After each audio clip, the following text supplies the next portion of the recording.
Just talk a little bit about being at home, the home opener finally after 100 million years or 23 days away. Yeah, I'm excited about that. Rick was keeping everything straight here.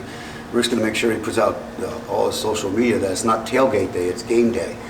And at game day, you're allowed to tailgate. So I'm excited to be at home. I'm excited to do the walk. And I'm excited to play in front of our fans. Kennesaw State is top 5 in the FCS for offense and defense. Looking at tape, what do they do well to be up that high? Well, what happens is they're obviously an option football team. So they're the Army-Navy option. That's why we were back in deep thought back there. And the advantage we had is no one was coming into it. That was like our summer project. So we've spent all this and we're just dusting off all of our thoughts from the summertime and making sure that last year's film is collating with this year's film. And because of that, they're really good on defense because they're not on the field very much.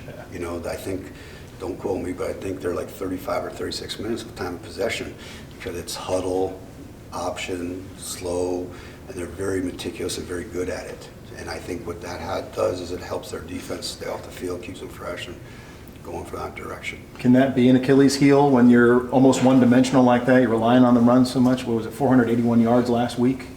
Well, I don't think so. It's not an Achilles heel unless you stop the run. Mm-hmm. And then I think what you have to do when you play teams like this, like back in my old days when we played I was able to play against the Navy and Army, and Navy a couple times, Army only once, is when you get them in a situation where they have to throw the ball, they're not as adequate as running the football. Mm-hmm. So what we have to do is get them in third and long situations. We've got to create negative plays, and we have to get up in the football game so they have to throw the ball, and then that puts the advantage over to us. Someone I didn't see on Saturday was Angelo. Can you tell us about him? Was a game day decision. Yeah. And as of right now, I foresee him playing, but we'll see how the week goes. You just talk about that triple option. How difficult is it to shift gears to go from, you've played 2 foes that have thrown the ball all over the place, and now you have to switch everything defensively to be looking at this wishbone kind of run? I think in our situation, I can only speak for us, the task isn't as big from the standpoint of it's our 3rd game, and every year our summer studies are based on the 3 games. And so what we've done strategically is, number one, we've game planned over the summer, like I just said, and we are making and going through the film down, making sure everybody's on the same page, A and B, and see how much they've changed. And then the second part of that is during summer camp, we allotted 2 days to it that taught our kids that. And then we stole a day during our bye week and reviewed it with the kids. So now they have that review, hopefully have that long-term memory, which I don't have, and when we go out and present it tomorrow, it's going to be like, oh yeah, I remember. So I think it's been an advantage that we had the bye week. Now I think if we're playing a game week 8, week 7, and you have all this time and all of a sudden you got to dust it off, I think it's going to be a tougher task. How impressive is it that they build over there? I mean, it's a relatively new program that they have. Just how have they been able to do that? Have you been able to look into that at all? See how they kind of built it? I can't answer that. The one thing I do know, I don't know how they built it from the inside as far as, facilities, support, all those things that you have to have an FCS and things of that nature. I don't know that answer at all. Yeah. But I think what they did was when they started off the program is they went to a very, for them, advantageous, for everybody else, disadvantage offense. Yeah. The Citadels, the Army, the Navies of the world. So that's how they built it quickly offensively, because it's such a crazy animal to get ready for. And the other thing is, and I don't know their past, I just saw them at the end of last year going into this year. When I say the end of last year, it's because they played South Dakota State in the playoffs. Because I knew they were on our schedule, but I didn't think about them until they played South Dakota State in the playoffs. And then I started watching them and how they did it. And all those kids last season started for 4 years because they came in as freshmen. Now there was some transfers, obviously, but they came in as freshmen. So it was a well-oiled machine last year, with especially offensively. They lost a lot of guys offensively. Now the other flip side of that, they got up on big scores, so a whole lot of guys had playing time.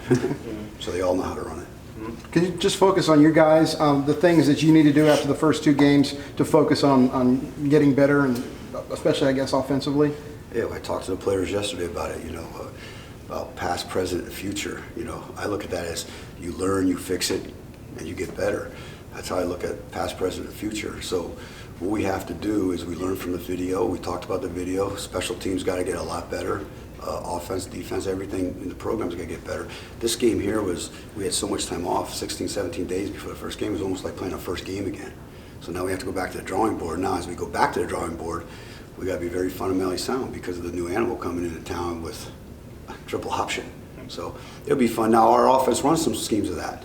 You know, they give you some variations of triple option, nothing like this, but we have a concept of, you know, dive, quarterback, pitch.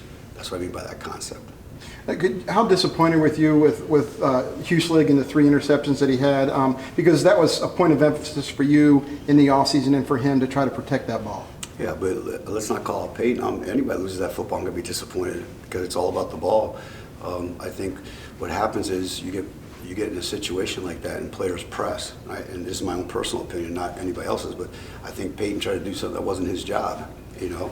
And he was trying to make that play. And when you try to make that play, something doesn't happen that's right. So I think Payton's so intelligent, he understands that, and he's learned from that, and now we're moving on. What gives and you yes, that, Payton's our starting quarterback. what gives you that confidence to keep going to him as your starting quarterback? Because I believe in him. I believe in him. You know, it's just like, I wish I could come up with a really good, funny analogy real quick, but he made some mistakes. And the thing is, he understands the mistakes. He has to learn from mistakes.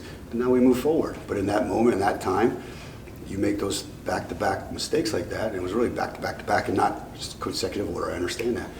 Now it's time to say, okay, come over here, take a deep breath, and go with the other guy, you know? It's, you know, it's like basketball, you know? You guys all love basketball, right? So, you know, if you're hot, keep shooting. If you're not hot, put the other guy in and see if he's hot. So, you know, the first game he was hot. He did really well. Some plays and other plays he did. So this isn't all about Payton, but same thing's going to happen with the running backs. You know, you fumble the ball, you're going to come over and talk to me. So we got to protect the football. So this isn't a Payton thing. This is an offense-defense thing that defense has got to get the ball and offense has got to keep the ball. So I don't want to make this all about Payton because Payton is our starting quarterback. Can you talk about DJ just Frost, about just his ability to get in the end zone and how he's kind of grown into the team and how you've been able to utilize him? I would, but he's sitting over there. Now DJ, like we talked a little bit yesterday, is DJ's has a good football background, number one, and number two, when we really first brought him in the program and he transferred back from Air Force, we had a nice long talk about, you know, are we going to play you at H-back or are we going to play you at safety? Because, you know, he's a very talented athlete. And then with some attrition there at the running back spot, we asked him to come over and take running back, and he jumped in full barrel, jumped into the position, really learned the position. He's doing a really good job with it. He's got the H-back hands, you know, and he's got that safety toughness, and I really like what he's doing there. And to have a second-generation Bear in your program doesn't hurt either, does it? That's, well, technically he's a third-generation Bear because his sister's probably a better athlete than he is at softball, so he's really a third generation.